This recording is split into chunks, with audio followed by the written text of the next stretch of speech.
జీవితం మీద బాగా విసుగు చెందినప్పుడు ఈ కథ ఒకసారి వినడానికి ట్రై చేయండి. ఒకసారి ఏమైందంటే ఒక ఊర్లో ఒక భార్య, భర్త, ఒక గాడిద రోడ్డు మీద ప్రయాణిస్తూ ఉంటారు.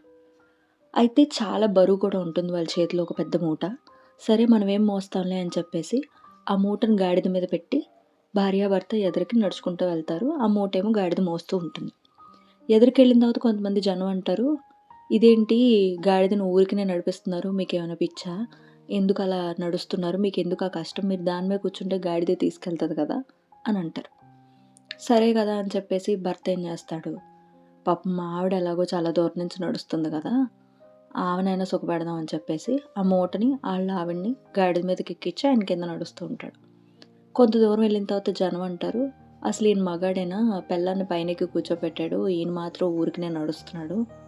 ఈయన సుఖపడకుండా ఆవిడని ఎక్కువ అతిగా చేసి చూస్తున్నాడు" అని చెప్పేసి మాట్లాడతారు.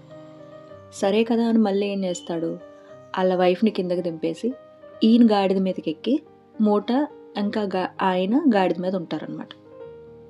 అప్పుడు మళ్ళీ ఇంకొంత దూరం వెళ్ళిన తర్వాత జనం ఏమంటారంటే, "అసలు పెళ్ళాన్ని ఎలా నడిపిస్తున్నాడు ఈయన? ఈయనకి బాధ్యత లేదు, ఏమీ లేదు. ఈయన సుఖం చూసుకున్నాడు తప్పితే ఆవిడ సుఖం చూడలేదు" అన్నట్టు మాట్లాడతారు.